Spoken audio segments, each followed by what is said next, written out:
Hi people, it's me, Anja. My pronouns all she and her, and welcome back to my channel for a video that I've been avoiding filming for the past few months, which is my favorite middle grade books of 2025.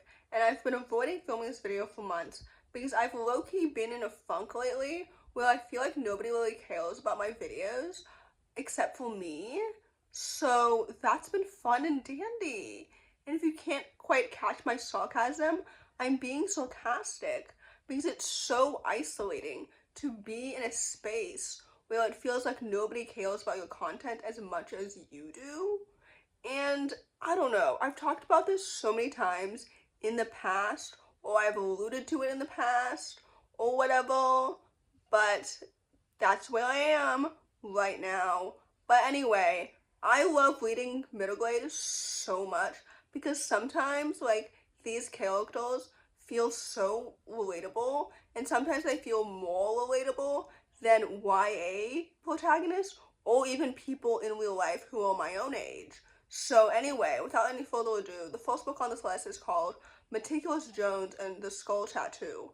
This book is a middle grade fantasy set in a world where the tattoo you receive at the age of 10 determines your fate, and so the main character receives a bad one. And I think this book is so fascinating and so fantastic because I love the idea of like whether or not the choice that you're given at a young age can determine your entire future. And I thought this book was so fantastic because I love the world building and the magic and the idea of destiny versus fate and the characters and the plot and the family dynamics and everything. I think this book is absolutely so fantastic and it's so good. I recently read the sequel 2 months ago and I thought it was so awesome and so well done and so well paced. Like, I love the world building so much. This series is so good and it's so fantastic. So anyway, with that said, I would definitely highly recommend it. The next book on this list is called Impossible Creatures. This book is a middle grade fantasy following two main characters who are racing to save the world's last magical place. And I think this book is so incredible and it's so fantastic, and it was one of my favorite books last year. And I also read the sequel, which I also rated 5 stars. And I am so excited to continue this series because, first of all, it felt like the author reinvented the wheel when it came to the world building, the magic, the characters, the plot. Like, it felt truly unique, which is something that I really don't say often. And this book was so fantastic and so breathtaking, and I loved it so much because I became so attached to everything from the very beginning to the end, because this world building really like hooks you in and keeps you there. Like, I love the world building and the magic and the characters and the plot and the friendships and everything. This book is so good. It is so incredible and it's so good, and it truly gives every single super famous like middle grade fantasy author a run for their money. Like, I'm not joking when I say that this series is the new Harry Potter, in the sense of Harry Potter's fame, not in the sense of Harry Potter's problematic themes. So anyway, with that said, this book is so fantastic and it's so good, and with that said, I would definitely highly recommend it. The next book on this list is called The Last Ember. This book is a middle grade fantasy following two main characters who are caught up in a cat and mouse race because one of them has found a dragon egg and the other one is determined to steal the dragon egg, because this book is set in a world where the dragons don't exist because they've become extinct. So why does she have an egg? That's so odd. This book was so good and so fantastic. I loved the world building. I love the cat and mouse chase. I love the characters. I love the plot. I love the idea of like two characters coming from two different, in this case, economic backgrounds, but having to like work together because technically they have the same goal. I love that concept so much because the two characters individually are so well developed and the plot was so well paced. I love the world building and the magic and the dragons and everything. Like, this book is so excellent. I'm assuming that there are sequels, but I'm not completely sure on that or how many are planned. Either way, I'm so excited to continue this series because this book was so good and it was such a good, solid start to a brand new series that I'm so excited to dive back into. So anyway, with that said, I would definitely highly recommend it. The next book on this list is called Defanged. This book is a middle-grade urban fantasy following a young vampire main character who flees a mandatory forced cure that would turn him human.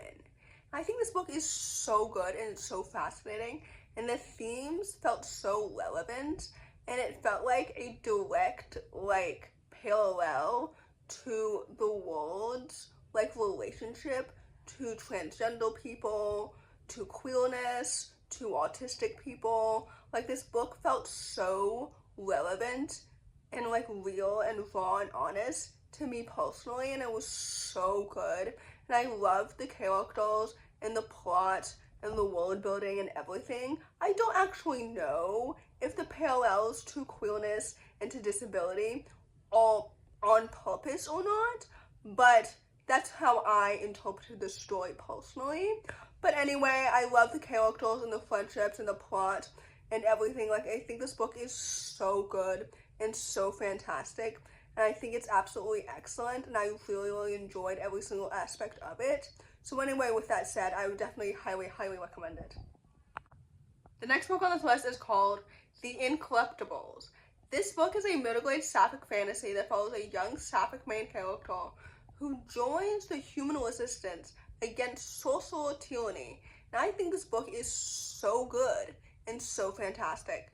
I'm so excited to read the sequel, which I think comes out in June of this year, if I'm not mistaken.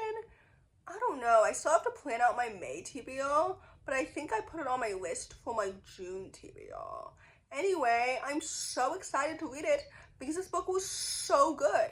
First of all, I loved the magic, I loved the diverse cast of characters, because the diversity in this book felt so casual and so inclusive and so well done, and the characters themselves also are so well developed and so distinct. I love the mystery and the plot, and I love a magical school. I love learning more about people's magical abilities. This book was so good and so fantastic, and I'm so excited to see what will happen next. The plot and the plot twists and the mystery and everything was so good.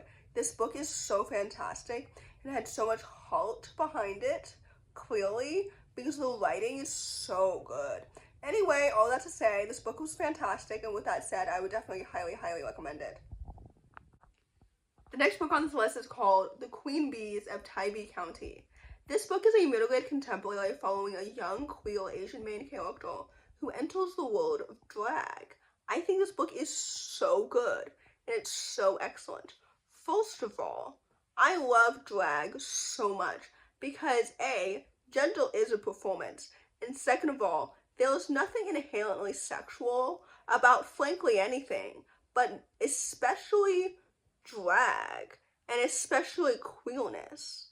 I don't think there's anything inherently sexual about somebody's sexuality or somebody's gender identity or how they choose to perform their gender identity, whether it is a performance to them or it isn't.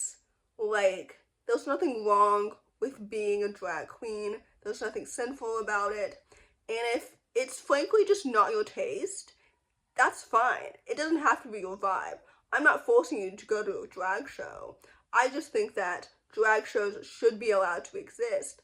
And frankly, most of the time, they're not even kid-friendly. So, anyway, all that to say, I think that queerness should be celebrated and it should be accessible to everyone across the board. And I know I just said that drag shows are often not kid-friendly, but I do think that children should be introduced to drag queens at an early age because there's nothing inherently sexual about it. It's just somebody dressing up, which is what a child does sometimes anyway, so who cares? Anyway, off my soapbox, back to this book. I think this book is so good. Even aside from the necessary themes that I just talked about, I love the story and the characters and the plot and everything. Like, this book is so fantastic and it's so good, and I was so emotionally connected to everything that was happening. This book is so fantastic and I loved it all so much. Like, I think it's so good and it's so awesome and it's just so fantastic. I think that queer books deserve the right to exist because queerness deserves to exist, and I think it's so important and so necessary to normalize. So anyway, with that said, I would definitely highly recommend this book. The next book on this list is called Ollie in Between. This book is a middle-grade contemporary that follows a young, non-binary main character who discovers their queerness when they're asked to define womanhood in their 8th grade essay. This book was so good, and it was another one of my favorite books last year because I think it's so fantastic and it's so good. Because again, gender is a performance, or it can be sometimes to some people. Because first of all, I think that gender and sex are different. Let's start there. Second of all, I think that gender identity is so personal and it can be so subjective, and it's not necessarily tied to like hobbies or interests or anything like that. Like, yes, stereotypically, if a man wants to wear nail polish or likes the color pink, stereotypically, he might identify as gay, but he doesn't have to be. You know what I mean? Like, I think that stuff like that is so subjective, and that's why gender identity is so personal. But that's why I also think that every single person of any age deserves freedom and happiness and hope to like discover anything that they might discover. And that's why I think it's so important that representation like this deserves to exist, because gender identity and gender exploration deserves to be normalized in literally every single genre. And I think this book is so good and it's so well done. I love the characters and the queerness and the plot and everything about it. Like, I think this book is so honest and it's so raw and it's just so good. And I truly loved it so much because I was so emotionally connected to everything that was happening, and I think it's excellent. I think that books like these deserve to exist, and I've said that so many times, but I think that queerness is not something that should be so policed and monotoned all the time, and it genuinely irks me that there are so many laws concerning transgender youth these days, because why do you care so much about what other people are doing? Like, I don't understand. Anyway, people will always find ways to like justify their transphobia, but at the end of the day, like, I will always find more and more sensible ways to justify my love for the transgender community. So anyway, with that said, I think this book is excellent, and I think it's so good, and I think it's so fantastic and so emotional, and I truly loved it so much. So anyway, with that said, I would definitely highly recommend it. The next book on this list is called How to Talk to Your Succulent. This book is the only middle-grade urban fantasy graphic novel on this list, and I think it's so excellent. Basically, this book follows a young main character who's mourning her mother and navigates that grief by talking to plants, and then the plants start to talk back, which I think was so fascinating and so well done. First of all, the illustrations are so pretty and so vivid. I love graphic novels where both like the art and the story shine. This book was so fantastic and so good. I love the illustrations and the story and the plot and the family dynamics and the characters and everything. This book is so fantastic and it's so wholesome and it's so good. I think this book depicts grief so well. I think this book is so excellent and it's so fantastic. I love the hope baked into it all. Like, this book truly comes to life, and it's a beast of a story, and it's so good. I really enjoyed it so much from the beginning to the end. This book is so excellent and it's so underrated. So anyway, with that said, I would definitely highly recommend it. The next book on this list is called Octopus Moon. This book is a middle-grade contemporary following a young 5th grader who's navigating depression, and I think this book is so good. The depiction of depression was handled so well, and I love the portrayal of it through the eyes of such a young person, because like she's such a solid main character, and I related so much to her mental health, to everything. Like, this book is excellent and it's so good. I think the depiction of mental health is so incredibly important, and it impacts so many young people, which is why I think that this representation is so important and so necessary. But also for ages above this main character as well, like, as someone who can relate in some aspects, this book was so good.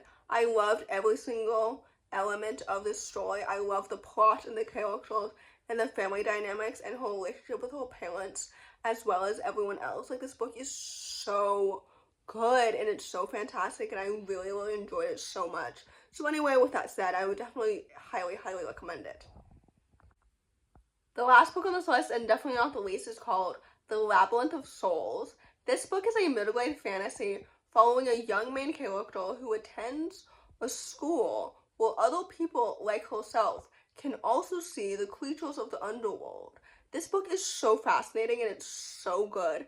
I believe this book is marketed for fans of Tim Burton and Wednesday, and I think this book is so good. First of all, I don't know if the main character identifies as sapphic herself, as the world itself is already queer normative, but I hope that that will be explored in the sequel, which came out recently, and I hope to read it soon.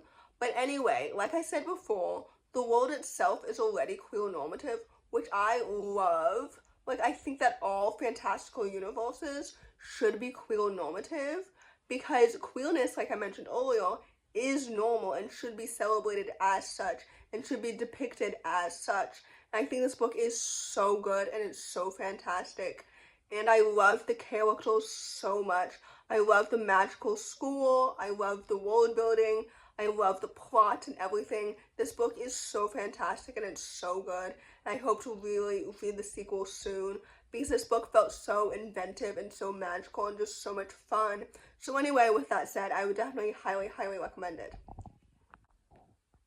So in conclusion, I love reading and reviewing and recommending middle grade, and I think it's such an important audience to continue creating for.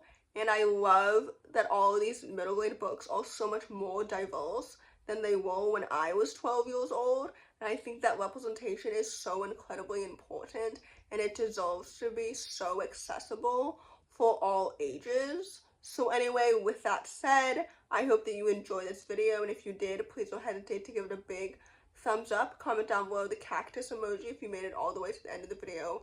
Thanks for watching. Subscribe to my channel if you're new, and I'll see you in my next video. Bye!